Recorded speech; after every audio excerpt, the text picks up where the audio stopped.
Erica and Sharon are sisters who began their grief journey in 2006 when Erica's 10-year-old son Austin drowned. Together, they participated in a grief education program, were so moved by this experience, they studied and became specialists so they could help the brokenhearted find recovery. In 2015, tragedy struck their family once again when Erica's oldest son Donovan was killed in a motorcycle accident. Erica and Sharon are committed to sharing their experiences of love, loss, and healing through this podcast. Now your grief specialists, Sharon and Erica. You are listening to Healing Starts with the Heart, where it's all about you, the griever, and your broken heart. I'm so glad you came back to join Erica and I today. Wow, Erica, it feels like forever since we've been here, doesn't it? It really does. And the fact that we're not together in the same room, it's like I hate it. I love it when we're together and we get to really see each other and be next to each other. This is a little challenging being far apart. Yeah, it's not as fun, but it's still going to be great for our guests today. So that's what I love about it. Hey, my friends, if you're listening to this show, there's a huge probability that your heart is absolutely broken from death, divorce, breakup of a romantic relationship, or as Erica likes to say, the loss of your fur baby. We want you to know that we're here for everyone that has experienced a broken heart. Today, our show is really, really special, and we're so glad that you joined us. We have some amazing guests joining us today, and I'm going to give Erica the chance to introduce them. Yes, I'm so excited to be doing this show. We have Brittany Ramos and Julie Joyner. They are the founders of Forever in Our Hearts Retreat. And they found us, amazingly enough, through the podcast. So it's so awesome that they are here with us today. First, I'm going to toss it over to Brittany. Would you like to start and share a little bit of your story with us, Brittany? Absolutely. I experienced my loss in 2015. My son was born with a heart defect. He had a hypoplasty left heart syndrome, and that meant we were in the hospital for most of his life, and it was exactly 58 days in the hospital. He went through a surgery, and it was just recovery time, and you think, oh, okay, surgery, well, your child gets up to 1 million medicines, and just the struggles he went through as an infant, that was very traumatizing. And after living in the hospital for 2 months, they become your family. We were family with the nurses and the doctors, and they sent us home right before Christmas because they wanted us to enjoy that time as a family. And we went home for 2 days, and unfortunately, he passed away on Christmas morning. So from that moment on, Christmas, all the holidays are 10 times harder, and we just, as a family, we have kind of decided Christmas is Christmas, and that is terrible that that's the day he died on, but this last year, I feel like we did a lot better compartmentalizing our grief in that area. Even though that is the day he passed away on, we were able to still celebrate Christmas and still have happy times. And so we do different things to honor him. And one of the things we did was start Braden's Hope, which is a nonprofit, and we help families that are in the hospital with children with heart defects. And we do deliveries for the infants in there. We also support families in any way we can. We've helped families with child care so they can see their babies that are in the hospital, and they might have little ones that are at home that can't go into the hospital. So we've helped in that area. If we can do fundraisers and things like that to parents financially, we've done that. And then on the child loss side of things, me and Julie have come together, and our nonprofits have created Forever in Our Hearts Retreat, which is it's a weekend retreat for families to kind of bond fun together and just be in that world of it's okay to laugh, cry. It's okay. We're all in the same boat. We understand each other, and just being at that retreat is nice. So we've done that, and this past year was our first retreat, and we're about to head up to our second one. And also this year, I also put on a Forever in Our Heart Mother's Day tea for the bereaved mothers. So we did that on bereaved Mother's Day, which is the weekend before actual Mother's Day, and we hosted that for those moms. So we kind of do the heart babies in the hospital, and we also help families with child loss. That is so awesome. I'm in awe by how much you guys have accomplished and all that you do to give back to other moms who are hurting. I'm totally in awe. My hat's off to you ladies. It's so cool. Brittany, tell me your angel baby's name. Raiden. Oh, beautiful. Beautiful. Okay, Julie, tell us your story. How did you get to be in this club? Okay, so I have an older daughter named Brody, and then shortly after we had Brody, maybe like 4 or 5 years, we had Corey in 2013, and right away they knew she had a heart condition. They didn't know what it was, but they knew it was some heart condition.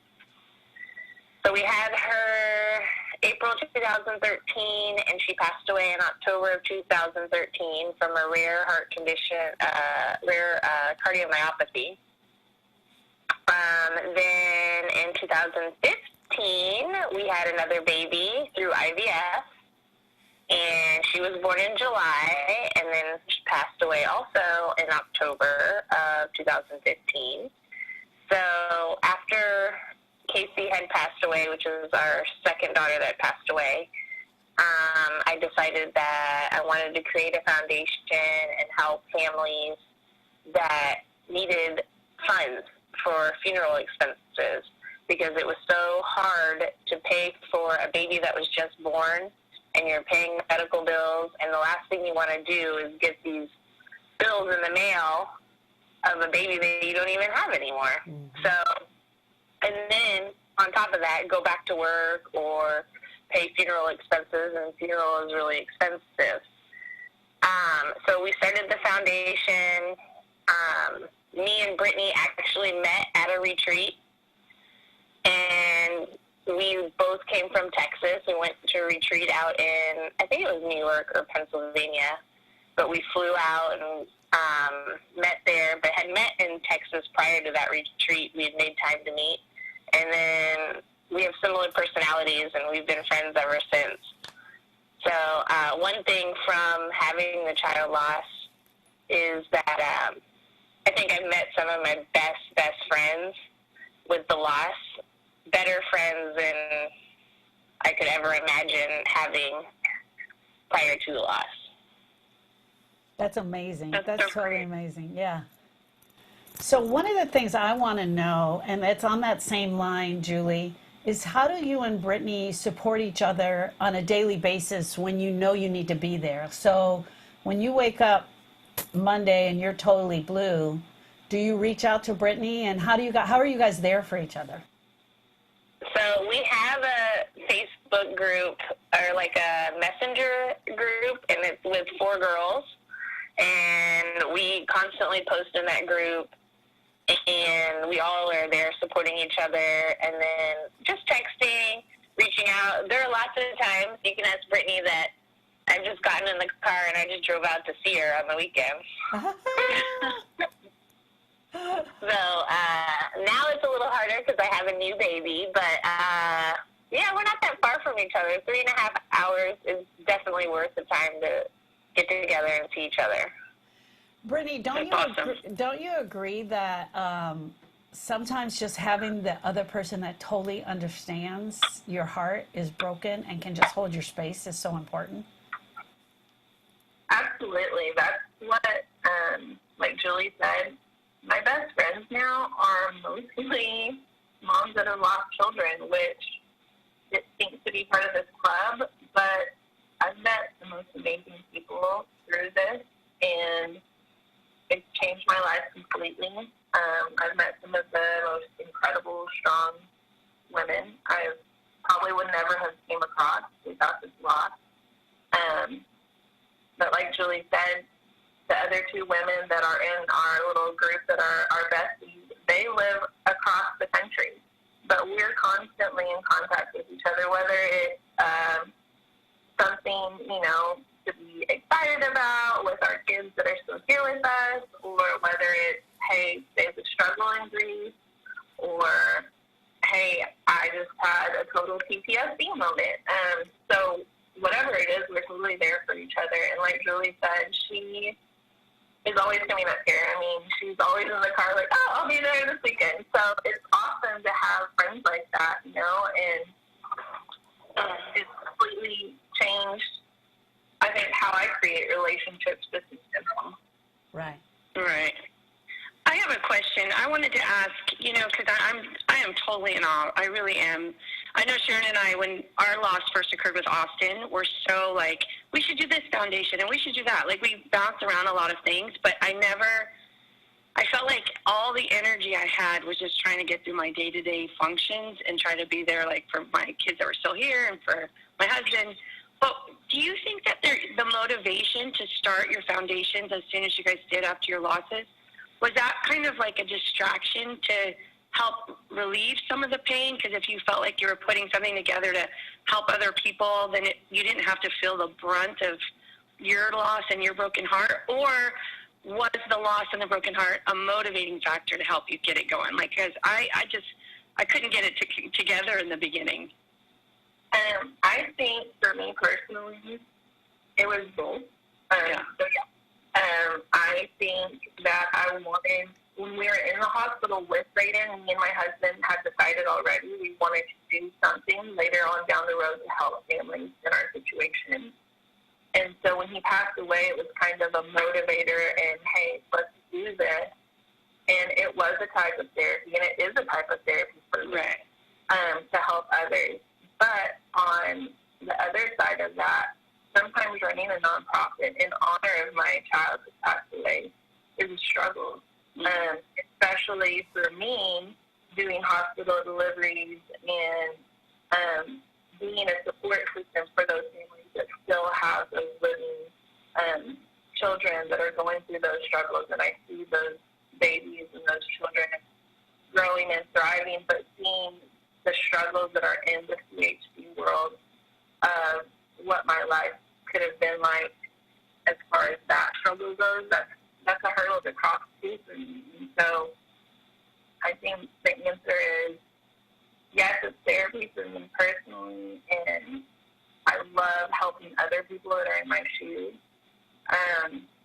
But also there is some times where I have to put a stop on it, and I just kind of slow down and, hey, you know what, this month I can't do a lot of social media, or I can't do some fundraisers, or I can't do this month. And the past 4 years, it's been a roller coaster, just like anything in grief is, and I feel like sometimes I just have to realize, hey, it's okay. It's okay to not be okay. And there's a couple of times on our Facebook page that I'm just like, sorry for the grief, like, we'll be back in a little while. So, and as for me, like, seeing Brittany, I want to say, like, this time last year, Brittany was like, I'm done. I don't want to do the nonprofit anymore. I'll just help you.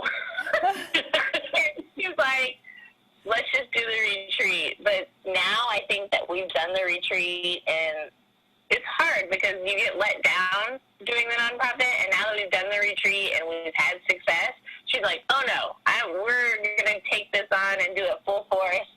And so it's just because nothing's more hurtful than, like, trying to raise money or trying to fundraise, and you don't get emails back. Yeah. Or you do get them back, and they're like, oh, well, it doesn't fit our criteria, and it's like, whatever, okay, fine, you know.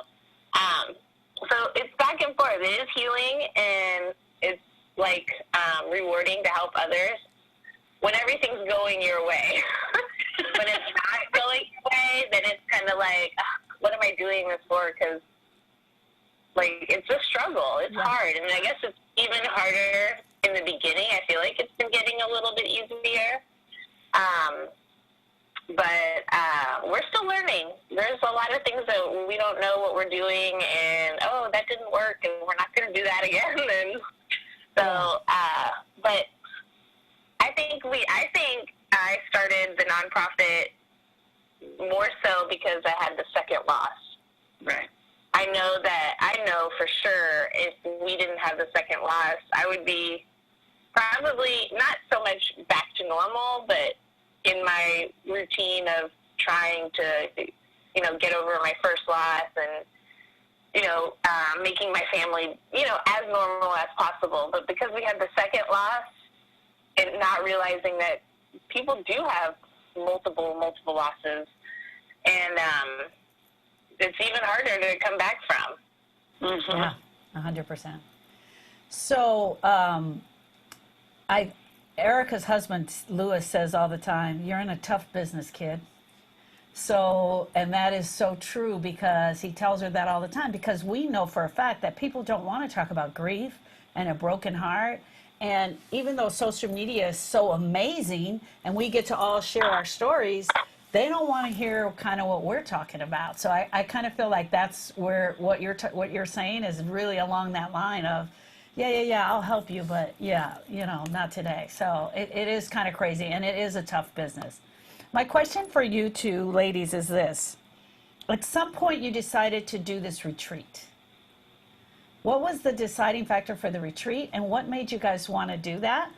It's a 2-point question. That's number one. And number two is, what is the hopes and dreams and expectations that you expect for the families that attend the retreat? What are you looking for to give them? So it's a twofold question. Brittany? I think the reason why we started the retreat is because me and Julie ourselves love finding and looking for and attending retreats. But the problem was most of them are just for moms, or they are nowhere close to us locally. And so we wanted to start something here in Texas that we could help people around us. And we had been to several different retreats ourselves, and so we kind of learned what we liked, what we didn't like. And we thought, you know what, we need to do this for families, because after you lose a child, your family unit, it just falls apart. So no more, for your living kids, your mommy and daddy are not the same. And so bedtime stories go out the window, routine goes out the window. The parents are grieving, and the children are grieving.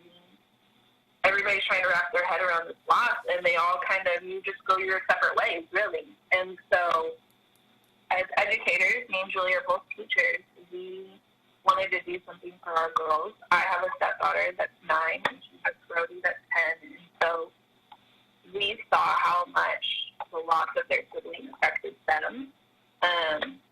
The loss affected both of our marriages. So we wanted to bring our families together. And so that's, I think, why we wanted to do the retreat.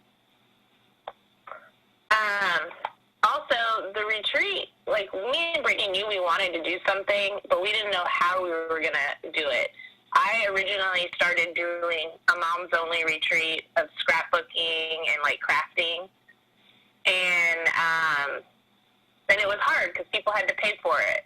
And you usually, usually after a loss, you go to a one-income family, and then you're scared to leave your kids anywhere, and it's like, well, I don't have the money to pay for that.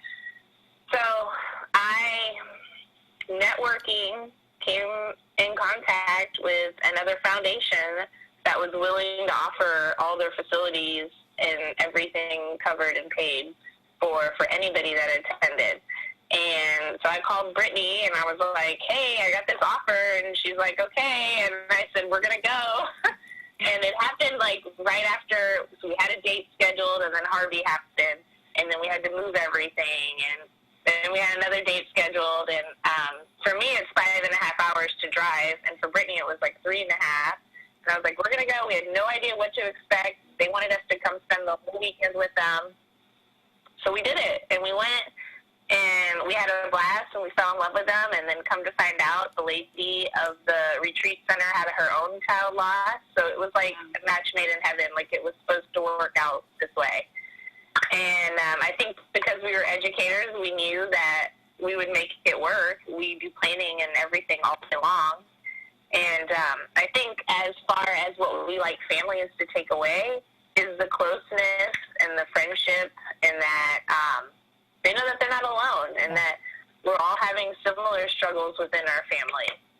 So when me and Brittany did our first retreat, I think our families had that.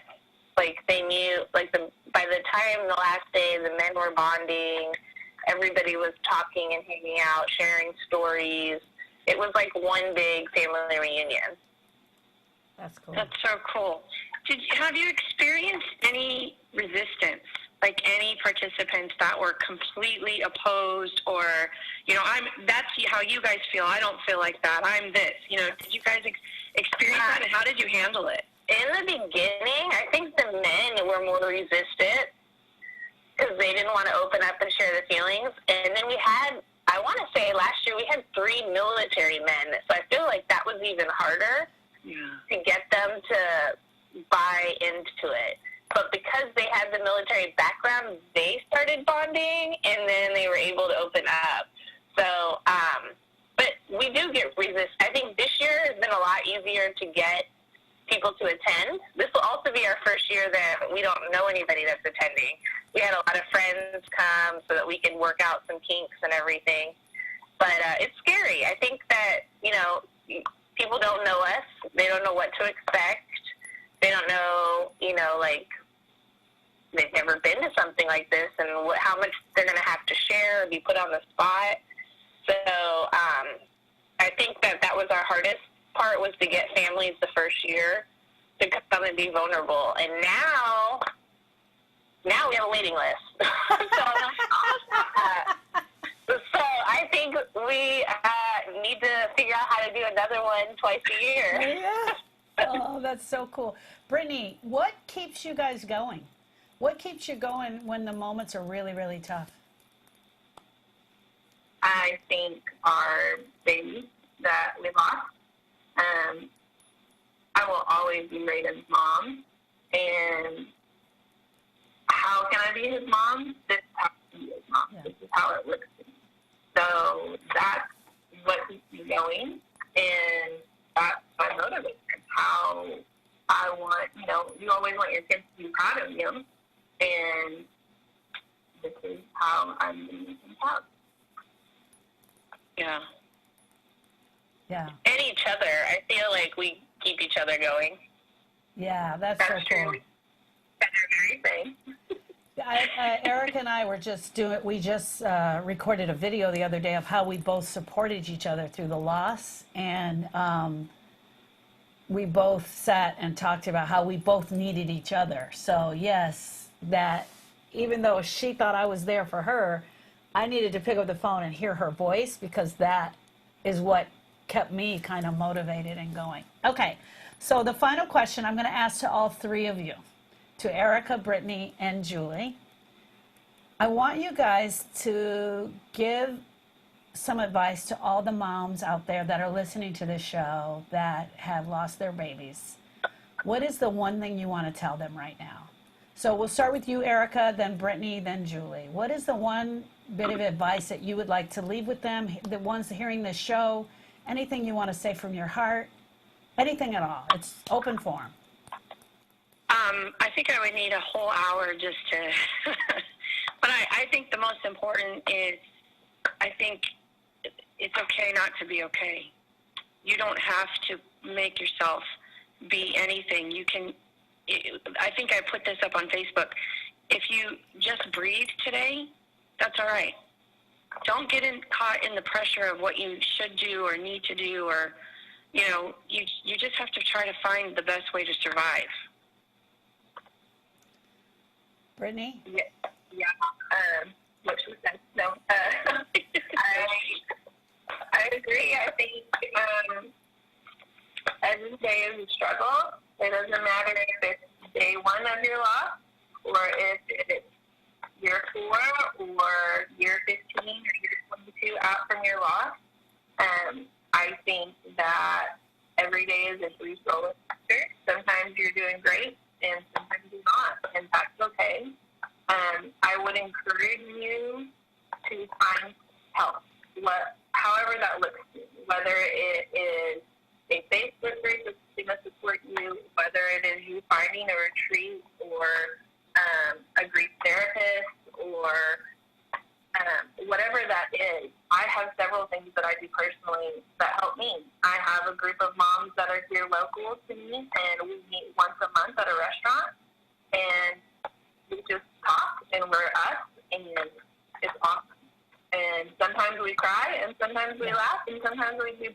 And I just encourage you to find a support system and reach out. It's okay to not be okay, like you said. Mm. Yes, I agree with Brittany on the support system. I feel like that is the most important piece, is to have somebody to talk to, or like a group, or just somebody that you know that could be there at any point in time. I do also think, though, like everybody says, oh, time makes it better, and now that I've been so far out in the grief, time does make it better. It sucks when somebody says it, because you're like, no, it's not. It's not ever going to get better. But you will eventually find peace. There is going to be, you'll find peace. You'll still hurt, but there will be a peace that does come. I don't know when. I want to say mine probably just recently. So I'm 6 years out of the first loss in 4. So it doesn't happen overnight, but it will eventually happen. Right. I think it's not that the time heals the intensity with the pain of the intensity of the pain decreases over time, I would have to say, because I'm 12 years and 4 years for the boys. And that first year was it's like so unbearable. You can barely breathe.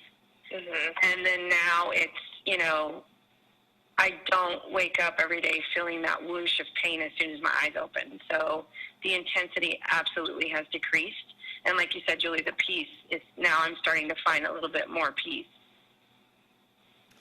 So Brittany and Julie, we want to say thank you.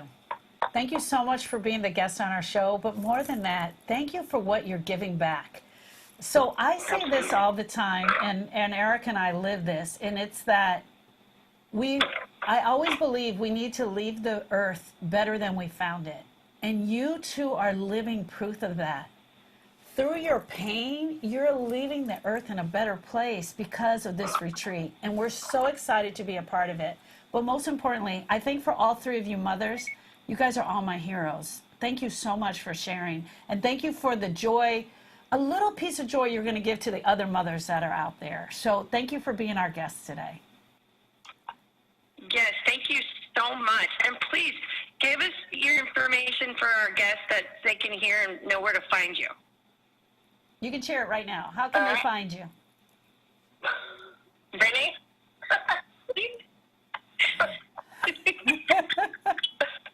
Where did Brittany go? Okay, so we have Forever in Our Hearts Facebook page. You can go to that. Brittany has her own foundation page, which is Radiance Hope, and you can go to that. And we have and then I have my page, the Corey and Casey Foundation. And each one of those pages has an event link that talks about the date and the upcoming retreat. We are currently booked for this year's retreat, but anybody can message us and we can add you to the list and we'll keep you posted. We typically do the retreats at the end of September, beginning of October. So just kind of keep that in mind too. And we usually start taking people right away. So if you want to go ahead and save your spot for the next year, we will go ahead and do that. You can email us. You can Facebook message us. My email is info@CoreyandCasey.org. And then Brittany, if Brittany wants to share her information. Sure. It's, you can reach me at raidenshope@yahoo.com. And also, Julie, do you want to tell them about your website page? Oh, yeah, I have a website. And we're gonna put all of your links in our show notes, so everything will be there, so everyone will be able to find it. But tell us about your webpage. So, Good, because we're doing great at this part. my brother actually manages my website, and I mostly put everything. I think nowadays, I don't even know, do people go to websites anymore? I feel like I find everything on Facebook. Like, I go to the Facebook pages. I do have a website. My website probably doesn't have the latest and greatest and the most important information, but you can go to it, and you can message me through it, and I will get your email and respond. Just So, give us your perfect. brother's phone number. We'll put it out over the podcast. It's that I have my hands in too many pots to manage multiple things. So Ladies, thank you. I Yeah, exactly. Thank you so can't keep up much. with it all. Thank you so much. You guys are amazing. You're so amazing and awesome. We're so glad that you found us. I'm excited. I can't wait to do more with y'all. All right, perfect. Have a great day. We'll talk to you guys soon. All right, thanks. Bye.